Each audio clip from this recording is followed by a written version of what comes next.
इस कहानी की शुरुआत तब तांत्रिक ने उनका प्रश्न का उत्तर देते हुए कहा, राजा तुम्हारे पास सब कुछ है, लेकिन मार्गदर्शन करने वाला पिता का आशीर्वाद और माँ की ममता तुम्हारे तक नहीं पहुँच पाई है। जब तक तुम्हें यह दोनों नहीं मिलेंगे तुम्हें शांति हासिल नहीं हो पाएगी और ना ही उसका अनुभव हो पाएगा। तब राजा तांत्रिक से पूछता है कि वह उन्हें कैसे मिल पाएगा या उन्हें ढूंढ पाएगा। तांत्रिक कहता है कि वे तुम तक नहीं आएंगे, बल्कि तुम्हें उन्हें ढूंढना होगा, उन्हें पाना होगा, वो भी अकेले। राजा ठीक वैसा ही करता है जैसा तांत्रिक ने उससे कहा था।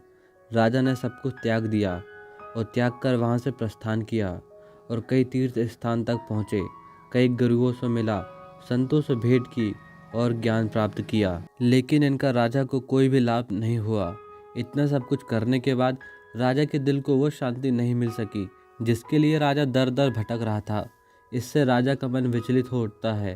राजा मानने लगता है कि इस धरती पर ऐसी कोई जगह नहीं है और ना ही ऐसी शक्ति है जो कि उसके मन को निशस्त्र हो जाता है। इससे राजा को वह शांति की प्राप्ति होती है जिसके लिए वह दर दर भटक रहा था, ठोकरें खा रहा था। वह शांति माँ की ममता और पिता के आशीर्वाद की तरह थी। तभी राजा देखता है कि राजा के पीछे सारा गांव आकर खड़ा हो जाता है। राजा सभी गांव वालों से हाथ जोड़कर कहता है कि वे इस देव को उन्हें सौंप दे, बदले में वे जो मांगेंगे उन सभी को दे दिया जाएगा। लेकिन गांव वाले कहते हैं कि राजा आप हमसे सब कुछ ले लीजिए, लेकिन हमारे पंजुली देवता को हमसे न मांगे। तभी पंजुली देवता उन्हीं गांव के एक व्यक्ति पर आकर राजा से कहते हैं कि तुम्हें मैं चाहिए, लेकिन मैं इन गांव वाले का हूँ। अगर मैं तुम्हें वो सब कुछ दूँ जो तुम चाहते हो, सुख और शांति, तो तुम बदले में क्या दोगे? दूसरी तरफ राजा सब कुछ देने को तैयार हो जाता है। तब पंजुली देवता कहते हैं, जहाँ तक मेरी आवाज़ जा रही है वहाँ तक की ज़मीन तुम्हें इन गांव वाले हम शिवा और उसकी फैमिली को देखते हैं जो कि कोला मनाने जा रहे होते हैं। वे गांव पहुंचते हैं जहां हम पहले से ही ज़मीन के मालिक को देखते हैं जो कि लोगों से उनकी पूर्वजों की ज़मीन वापस लेने वहां आया था। उसका साथी उसे समझाने की कोशिश करता है, लेकिन ज़मीन की वर्तमान की कीमत बहुत ज़्यादा थी, इसलिए उसे सिर्फ ज़मीन से मतलब होता है। गांव वालों की आस्था से उसे कोई लेना देना नहीं था। शिवा के पापा तैयार होते हैं और वे सभी की सहमति से घाघरा पहनते हैं और पंजुलिन देवता उनके शरीर पर प्रवेश करते हैं। वे ज़मीन के मालिक को आवाज़ देते हैं कि क्या हमारी अदालत में तुम्हारा कोई प्रश्न है? तब वह व्यक्ति कहता है कि मुझे तुमसे कुछ मांगना है। यह ज़मीन मेरे और मेरे पूर्वजों की जायदाद है, इन पर गाँव वाले का कोई हक नहीं है और मुझे मेरी ज़मीन वापस चाहिए। पंजुलिन देवता मुस्कुराते हुए कहते हैं कि अच्छा प्रश्न है, हम तुम्हें यह ज़मीन वापस लौटा देंगे, लेकिन बदले में क्या तुम वो सुख और शांति वापस कर सकते हो जो इतने वर्षों तक हमने तुम्हारे परिवार वालों को प्रदान की है? आगे तुम्हें कुछ भी कहने की ज़रूरत नहीं है, इसका फैसला पहले ही हो चुका है। तब वह आदमी कहता है, अगर तुम मेरा काम नहीं कर सकते हो तो मैं वहाँ जाऊँगा जहाँ इसका फैसला होगा। तब पंजुली कहते हैं कि तुम कोर्ट जाओगे ना, तो चिंता मत करो, उसकी पहली ही सीढ़ी पे तुम्हारा फैसला हो जाएगा। यह ज़मीन गांव वाली की है और इसका फैसला आज नहीं कई वर्षों पूर्व किया जा चुका है। तब वह फिर से कहता है कि ऐसा कौन बोल रहा है, पंजुलिंग या ये नर्तक? तब वे कहते हैं, चलो इस बात का फैसला अभी कर देते हैं। और तभी वे एक मशाल लेकर जंगल की ओर चले जाते हैं। लेकिन देवेंद्र के लोगों के कारण वहाँ हंगामा हो जाता है, जिसमें देवेंद्र के आदमी को सबके सामने डांट मिलती है और शिवा को मेडल और बैग गिफ्ट दी जाती है। साथ ही वह कोला मनाने के लिए सभी को पैसे भी देता है।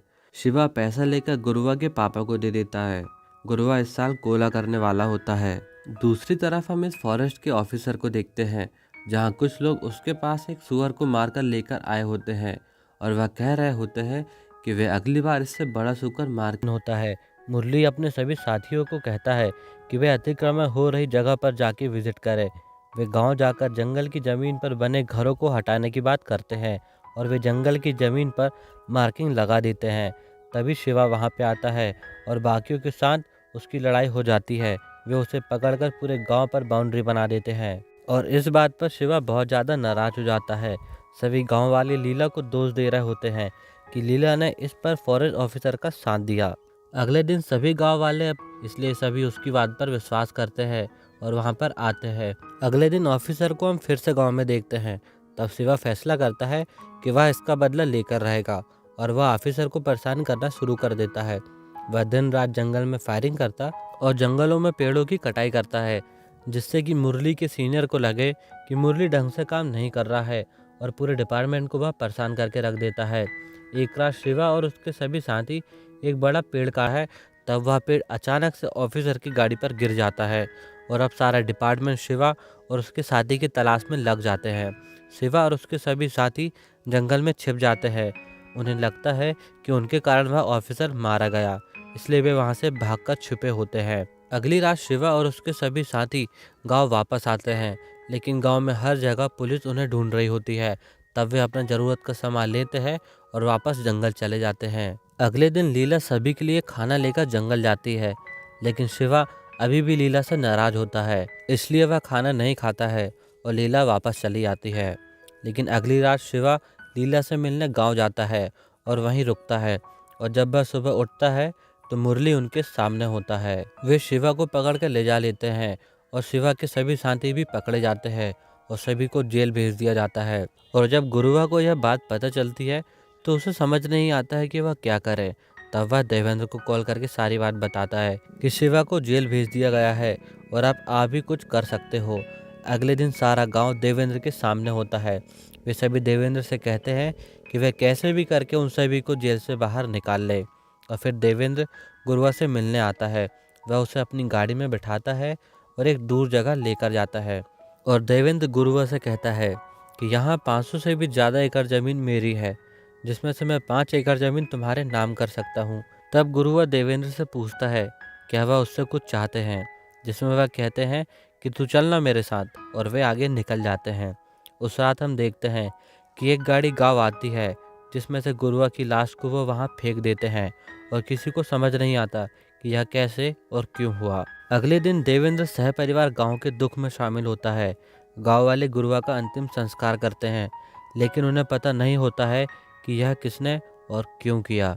फिर वे बाद में आकर शिवा को सारी बात बताते हैं कि गुरुवा के साथ क्या हुआ। अगले दिन तुरंत पता चल जाती है।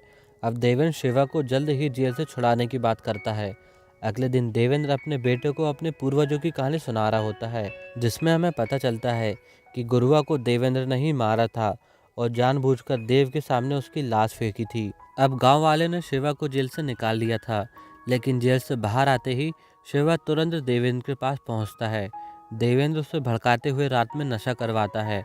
नशे में शिवा देवेंद्र से पूछता है कि गुरुवा को किसने और क्यों मारा। देवेंद्र शिवा से कहता है कि वह अपने सभी साथी को घर भेज दे, सभी कि फॉरेस्ट ऑफिसर ने ही तुम्हारे भाई को मारा है, और उससे ऑफिसर के खिलाफ पूरी तरीके से भड़का देता है। शिवा अब गुस्से में ऑफिसर को मारने निकल पड़ता है। रास्ते में वह एक लोहार के पास रुकता है। तब उसी लोहार से उसे पता चलता है कि गुरुवा का हत्यारा कोई और नहीं बल्कि देवेंद्र ही है। तब देवेंद्र के लोग शिवा पर हमला कर देते हैं। शिवा एक के बाद एक सभी को मार देता है। सभी को मारने के बाद शिवा देवेंद्र के पास पहुंचता है। रास्ते में उसे पंजुलिन दिखाई देते हैं, जो उसे एक जगह तक ले जाते हैं जहां उसके पिता गायब हुए थे। वहां उसे दर्शन का आभास होता है। दूसरी तरफ हम ऑफिसर को देखते हैं, जो कि अब गांव में होता है, और देवेंद्र की सारी सच्चाई वह गांव वालों को बता देता है। वह सभी को बताता है कि सारी ज़मीन देवेंद्र के नाम हो चुकी है, और अगर सभी गांव वाले उसका साथ दें तो वह सरकार के द्वारा सभी को उनकी ज़मीन वापस लौटा सकता है। शिवा गांव वापस आता है। वह ऑफिसर से माफ़ी मांगता है और देवेंद्र के खिलाफ लड़ाई में सहायता मांगता है। देवेंद्र अपने सभी साथियों को लेकर गांव पहुंचता है। वह गांव वालों को कहता है कि वह उसकी ज़मीन छोड़कर यहां से भाग जाए, और उन पर हमला कर देता है, जिसमें वह बच्चे बूढ़े सभी है। शिवा के अधमरे होते ही देवेंद्र सभी गांव वालों को कहता है कि वह यह जगह छोड़कर चला जाए, नहीं तो वह सभी को मार देगा। तभी हम देखते हैं कि पंजुलिंग शिवा के शरीर में प्रवेश करते हैं और वे देवेंद्र के सभी आदमी को मार देते हैं। तब वे देवेंद्र से कहते हैं कि तुम्हारी इस हरकत के लिए तुम्हें सब माफ़ कर सकते हैं, लेकिन मैं नहीं, और वे उसे मार देते हैं। अब हम शिवा को देखते हैं, जो कि नियम के अनुसार कोला करता है, और अंत में वह जंगल की ओर चला जाता है, जहाँ शिवा अपने पापा की तरह गायब हो जाता है।